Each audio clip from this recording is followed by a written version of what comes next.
Dobro, jesmo gotovi? A? Jesmo li službeno gotovi sa francuskom salatom? Pa ovo nije normalno, Ovako tjedan dana da sam ju razvukao.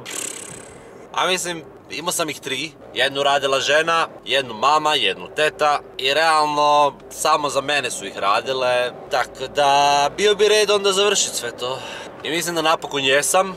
I sad se lagano možemo vratiti na treninge, fitness ciljeve i sve to. Spremni? A pa daj! Gle mene kak sam jako u treningu, a? Možda te inspiriram. Ne može mi niko ništa, ni 3 zijele francuske. Ja iskreno ne kužim zašto ljudi tvrde da francuska salata nije zdrava i da sam si poništio sve treninge s njom, sad ovih tjedan dana. Mislim, jel ima graška u sebi? Ima. Dakle, zdravo. Kažu da su to zapravo zdjele majoneze. Okej, a kako se radi majoneza, majstore? Jel ima majoneza u sebi jaja? Vjerojatno ima ako je nacrtana na ambalaži. Ima neka tajna veza. Mene i francuske. Nisam siguran kad se dogodio ovaj trend s francuskom salatom. Od djetinjstva to traje. Ali toliko sam vjeran i lojalan tome da je odbijam jesti kroz čitavu godinu ako se slučajno nađem u situaciji. Jer mi to onda gubi tu neku svoju moć i čar, blagdana. Znači samo za Uskrs, Božić i eventualno Novu godinu. To je to. I spreman sam izgubiti prijatelja zbog nje očito. Naprimjer, Jan Mihaljević, jedan novi kolega na radiju. Inače, full je jako u fitnessu dečko. Radi u onom Wahlbergovom F45 kao jedan od trenera. Možda pratite njegov TikTok sa dnevnim vlogovima i fitness receptima. Uglavnom, taman pred blagdane objavio je kao recept za zdravu francusku. Ja sretan sav, pogledam, a ono francuska bez majoneze. Mrš! Odmah sam ga izbrisao. Evo ga sad tamo, sav tužan, otišao na Karibe. Izbacilo mi neki dan na TikToku. Tako da, mogu sam biti tamo, s njim. Glup! Da, ali dobro, treba se opet vratiti u ritam, Treniranja i sve to. I znam da se ne vidi da treniram. Svjestan sam što ljudi očekuju kad kažeš nekome da si u treningu. Tipa ovo, ili ovo. Iskreno, 2012. kad sam se prvi put pojavio u teretani, nisam ni razmišljao o tome svemu. Samo sam prolazio kroz jedno teško razdoblje u životu, kad sam se zatvorio doma i s ciljem da me izvuče iz kuće, bratić me najebo da odem s njim na trening. Otišao sam taj mjesec i nisam se vratio više do 2015. A onda kad sam se vratio 2015. sam išao s ciljem da sam do ljeta ovo ja. Long story short, travanj je 2023. a ja još uvijek radim na beach bodyu za 2015. Krenem, zalaufam se pa stanem, depresivan, ne vidim rezultate. Puno su mi ljudi govorili da je sve u prehrani. Puno sam ih saslušao i odlučio da su u krivu, jer ja sam uvijek u pravu i ne odgovara mi da je sve u prehrani, jer volim to što ne pazim što jedem. A sve što meni paše i odgovara kao logika je ono što je točno. A meni jako paše da sam komotan. Znači ako mi se jede hamburger, bam! Ide dupli cheeseburger, jer dobiš i sir. Pa kao da se počastim, jel? Ako mi se jede pizza, ide kebab pizza, da ima i mesa. A i sama ideja da se neko sjetio istrest kebab na picu je, Nobelova nagrada. Treba poštivati to i sad nije da se tako jede svaki dan. Ali ne želim ni razmišljati o tome što se jede, kad se jede i kako se jede. Ne želim. Ja ću kao samo jako trenirat, bit ću redovit i sjest će to sve na svoje. Bez žurbe kao. Svaki fitness savjet koji se inače provlači internetima sam prihvatio, osim ovog s hranom. I kao ne možeš izgraditi Rim u jednom danu, bla bla, i te fore. I tako da evo, sada već 8 godina kasnije, postigao sam... ništa. Da, to možete reći svi, jer ne znate kako sam izgledao prije. Srećom, Facebook te podsjeti sa svojim memories svako toliko. Gle me, bam, bam, bam. Tako da ajde, postigli smo nešto, ali ne ovo. A probao sam svašta. I klasična teretana, i crossfit, i calisthenics, i kružne treninge grupne, snage i izdržljivosti. I iskreno, godine uoči moje svadbe, trenirao sam čak 2 puta dnevno. Ili kružni pa džim, ili trčanje pa džim.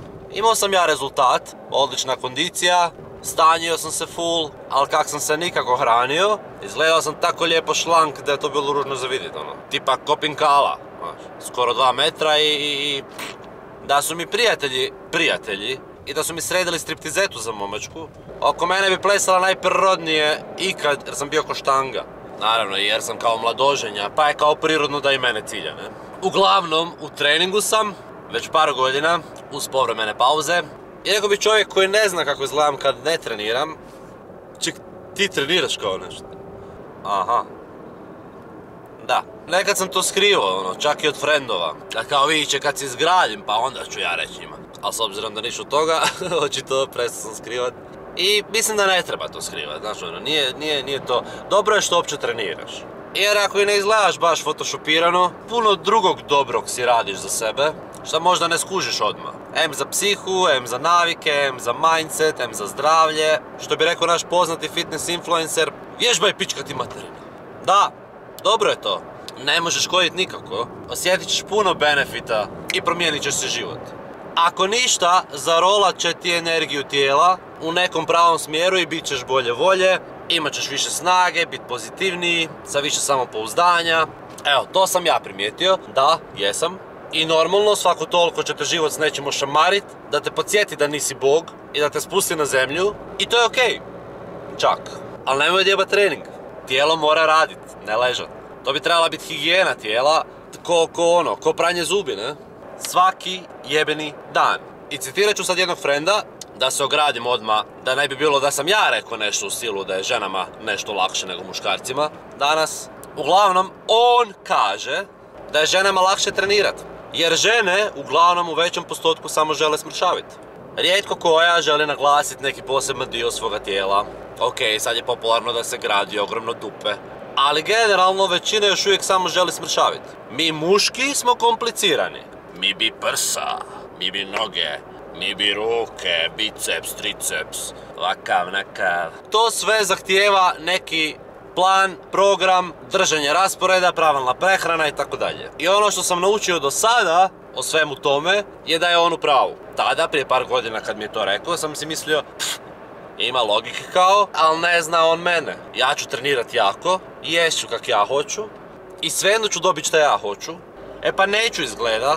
Pravilo treniraj ko životinja i jedi ko životinja je super jednostavno. Ako potrošiš više nego što uneseš, mršavit ćeš. To je taj deficit o kojem internet priča. Trebalo mi je neko vrijeme da skužim kaj je to. Da. I pazi ovo, tek sa 25 godina sam shvatio da su proteini zapravo bjelančevine. Mind blow. Jel me sram da to nisam znao? Je. Ali hej, u moju obranu, u moje mladosti, svi smo znali koliko posto alkohola ima koja piva. Većina vina i žestice. Danas su klinci drugačiji. Oni poznaju te neke proteine, kreatine, aminokiseline, ove, one. I kao smiješ im se. I onda dođeš na kupanje, po ljeti, i klinac od 16 godina izgleda kao da je iskočio iz novog Magic Mike filma, a ti si i dalje ti. Iako i ti treniraš, koji i on, možda i jače.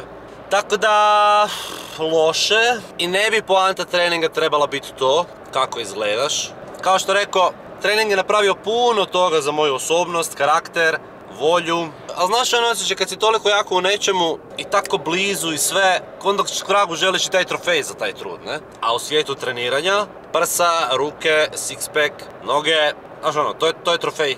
I zdravo je imat cilj koji kaže, hoću to. I onda sam naletio jednom na neku fitness tajnu koja doslovno kaže You cannot out-train a bad diet. I moj cijeli svijet uvjerenja se samo srušio. Zvuči bolje na engleskom, ali u globalu kao je rečeno da nećeš s treningom nadmašit sva sranja koju nosiš u sebe inače, kao prehranom i načinom života. Pa tako evo, i tjedan dana života na francuskoj salati je dalo svoje da mi se ne da vratiti do teretanu.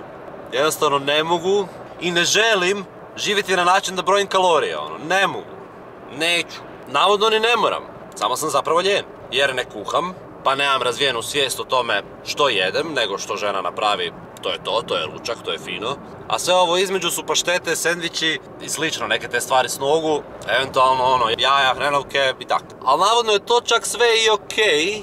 Navodno, ako nisi u nekom fitness svijetu natjecanja i slično, nije bitna toliko svaka kalorija koju pojedeš, da ju sad moraš vagati, šta ja znam, zbrajat, oduzimat. Navodno je dovoljno samo malo pripazit i zamijeniti neke navike u danu kako bi vidio rezultate. I tako mic po mic, nakon 8 godina zujanja i isprobavanja raznih vrsta treninga, ovo je našlo svoj put do mene. Ovo je knjiga koju je napisala Ivona. Ivona inače nije nutricionist, nije fitness influencer, nije ni trener. Ona je obična osoba, normalna, koja trenira već par godina, a voli i kuhat. I isto se mučila s tim kako uskladiti svoj život kad ne stigneš kuhati, pratiti sve što jedeš i tako dalje. Sa svojim fitness ciljevima. I onda je te neke svoje savjete, recepte, zaključke, iskustva i upute stavila ovdje. Isprintala to kao mini skriptu i poklonila mi. Kao nije to napravila za mene, tak proda ona to ko hoće. I dobro je, jer doslovno objašnjava sve for dummies, znači za mene, koje mini promjene u životu mogu uvesti da bi dobio što želim. I pročitao sam to, izgleda super jednostavno i žao mi je koliko sam godina potratio što nisam znao te neke stvari. Fakat, to je jedna istina. Druga istina je to da imam doma ovo od 11. mjeseca.